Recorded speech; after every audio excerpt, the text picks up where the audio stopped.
I'll be sharing with you some general information about this project and talking through some of the specific concepts that are referenced in greater detail on the project webpage. But this video will allow me to interact with some of the floor plans in ways that I hope might simplify things and add clarity.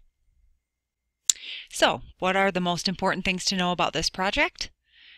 The three main benefits of this campus renovation are increasing campus vibrancy, improving students' learning and co-curricular environments, and creating incredible energy efficiencies.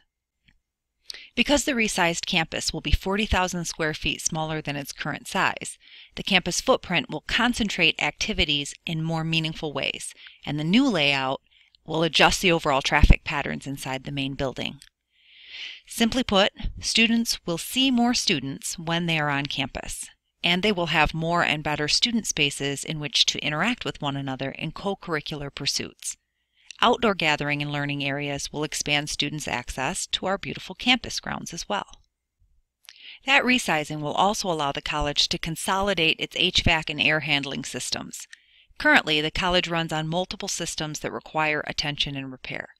Not only is replacing those systems essential to the viability of the campus, some of them have been in operation for 40 to 50 years and are beginning to fail, but it allows the college to take a huge step forward in becoming a greener and more efficient facility. The savings gained annually from reducing energy waste can and will be more meaningfully invested into things that are mission critical for the college, namely supporting its students and community members through new and expanded programming. Renovations will also bring in natural light and modernize some of the interior spaces that have received very little attention since the 60s and 70s. Here's a map of our current main building layout. Don't worry that some of the writing is hard to see. I'll be speaking in general overviews during this section in order to generally explain which portions of the campus will be removed and what changes will occur as we reorganize spaces to promote better student experiences. The Howarth Wing. This wing, which is the portion of the building you drive under to get to the east side of campus, was constructed in the mid-70s using construction materials and techniques that are not commercial. It is by far the least efficient portion of the campus. And the Goldberg Center, which includes the cafeteria, Houghton and Higgins rooms, is also extremely inefficient, principally because it relies on separate mechanical systems to operate. Both of these facility areas, the Howarth Wing and the Goldberg Center, also create barriers for how we can handle campus parking, and they create issues for pedestrian safety, as pedestrians have to cross driveways in order to get to the main building. Both of these facility areas will be removed during the second phase of the renovation project, along with the admin wing here and the automotive lab. MID's automotive courses will move to the Claire Gladwin RESD's new Magnus Center. To have renovated these 40,000 square feet would have required an investment of close to $12 million beyond the renovation's current budget. So with the reduced footprint, let's talk about the overall changes to campus layout and atmosphere. The most major renovations will take place in the east-west corridor on both the first and second floors of the main building. Currently, the first floor includes the Veterans and Fitness Center and has also housed CTE offices and classrooms, along with administrative offices. The second floor of this corridor includes the IT suite, along with classrooms and offices.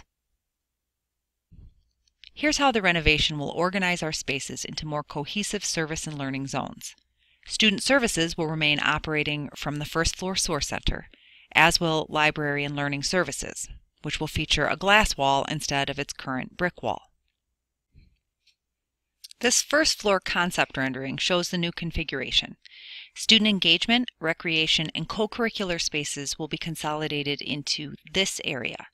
Student parking will exist here in front, along with a new front entrance so that students are welcomed into a space that features a student lounge, fitness center, student life areas, veteran services, the campus food pantry, the help desk, and security and compliance services. Everything lined with blue represents glass, which will add openness and light to this space.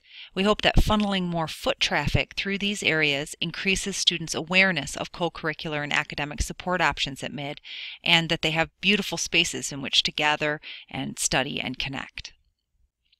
The second floor also reorganizes space. The east end of the building looks very similar to its current configuration, except for one main change, which is the CTE block of space here that will be occupied by the Claire Gladwin RESD. The CAD lab, which is currently located in this area, will move to the Harrison Tech Center. The bookstore, Books and Beans, and a new catering kitchen area get new locations in the east-west corridor of the second floor, along with another student lounge. Faculty offices and workspaces are grouped here, across from the main conference rooms here. And administrative offices are concentrated on this end of the building, away from the general student foot traffic, allowing students to most quickly access the services and people with whom they most regularly interact. I know that was a very fast overview of some very large changes, but I hope that it helps contextualize the renovation project in at least general terms. Thank you for taking the time to learn more about this project, and stay tuned for more information as we have it to share.